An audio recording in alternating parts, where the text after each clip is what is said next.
যারা ছিলেন আমাদের আসলাম যারা, তারা কখনো মানুষকে কোনো কিছু চাপিয়ে দেয় না। সাক্ষীরা আমাদের প্রত্যেকটি মুস্তাহা সুন্নাহ, প্রত্যেকটি আমল মুদাল্লাল দলিলের আলোকে চাপার জন্য নয়। আমাদের বক্তব্য কি চাপার জন্য? কখনো না। যেটি হক, যেটি সত্য, সত্য তো সত্যই, সেটা জোরে বললেও সত্য, সেটা আস্তে বললেও সত্য।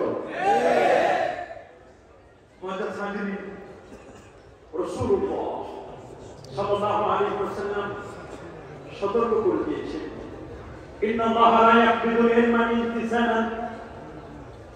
আল্লাহ পাক রব্বুল আলামিন ইলমকে একবার উঠিয়ে দিবেন না, মানুষের সিনা থেকে ছিনিয়ে দিবেন না।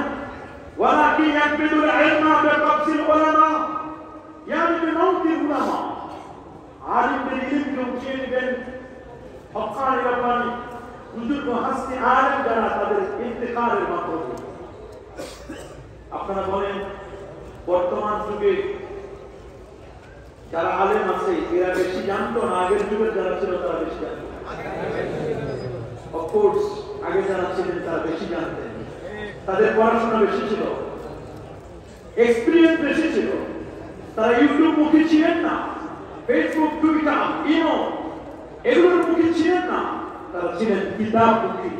কিতাবের মাইনাস সত্রায়ন করতেন, মূল টেক্সট করতেন, কিতাবের সরাসরি অনুবাদ করতেন, যেখানে তাদের কাছে তেমন কোনো ফিতনাও ছিল না, তাদের কাছে তেমন কোনো মুআরাদা কম হতো।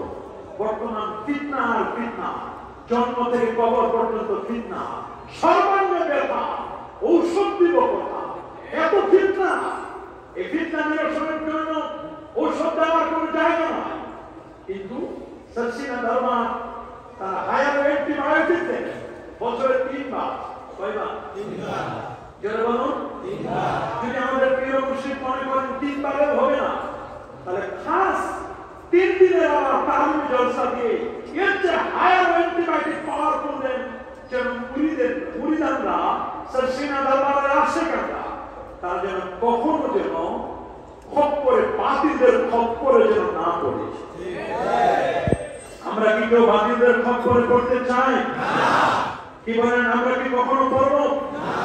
এই জন্য প্রিয় নবী রাসূল করিম সাল্লাল্লাহু আলাইহি ওয়াসাল্লাম তিনি সতর্ক করে বলছেন, ইয়াতি আলান নাসিল জামান, তোমাদের কাছে এমন একটি জামানা আসবে আসসাবিরু ফীহি আলা দীনিহি, দিনের উপর তার ধৈর্য ধারণ করা, দিনের উপর অবিচল থাকা। কাল কাগজে আলাম জানতে জনগণরা হাতের মধ্যে নিয়ে এটি খুব ইজি হবে, কিন্তু দিনের উপর ইস্তেকামাত থাকা ইজি হবে না, ইজি হয়ে যাবে। কি বলেন, ইজি হবে না কঠিন হবে? ইজি হবে না কঠিন হবে? আপনি আপনার হাতে জ্বলন্ত অঙ্গার নিতে পারবেন, এটা ইজি সহজ। কিন্তু দিনের উপর ইস্তেকামাত থাকা, মানহাজের উপর আমাদের আহলুস সুন্নাহ ওয়াল জামাআর আকীদার উপর ইস্তেকামাত থাকা জ্বলন্ত অঙ্গারের চেয়ে বড় কঠিন হবে। কি বলেন, সেই সময় কি এখন আসে নাই? তবে সূরা আলে ইমরান, আল্লাহর কালামের 114টি সূরা, 3 নম্বর সূরার 106 নম্বর আয়াতে রব্বুল আলামিন বলে দিয়েছেন, ইয়ামা তাশাদ্দু উজুহ ওয়া তাসওয়াদ্দু উজুহ। কিয়ামতের ময়দানে একদল মানুষের চেহারাগুলো উজ্জ্বল হবে, প্রাঞ্জল হবে, আর একদল মানুষের চেহারা হবে কুৎসিত, কালো, যাদের চেহারাগুলো উজ্জ্বল হবে। তাফসীরে মাফাতিহুল গায়ব ইমাম ফখরুদ্দিন রাজি রাহমাতুল্লাহি আলাইহি তিনি আব্দুল্লাহ ইবনে আব্বাস রাদিয়াল্লাহু তাআলা আনহু তাফসীরে করেছেন, কিয়ামতের ময়দানে যাদের চেহারাগুলো উজ্জ্বল হবে তারা কারা? হুম আহলুস সুন্নাহ ওয়াল জামাআহ। যাদের চেহারা উজ্জ্বল হবে তারা আহলুস সুন্নাহ ওয়াল জামাআর অনুসারী। আল্লাহু আকবার। সার্সিনা দরবার, সার্সিনা সংগঠনগুলো, সার্সিনা দরবারের প্রত্যেকটি দ্বীনি ইদারা, প্রত্যেকটি সেক্টর, এগুলো আহলুস সুন্নাহ ওয়াল জামাআহ মতাদর্শের উপর প্রতিষ্ঠিত। আল্লাহু আকবার। আল্লাহু আকবার। রাসূলুল্লাহ সাল্লাল্লাহু আলাইহি ওয়াসাল্লাম বলে দিলেন,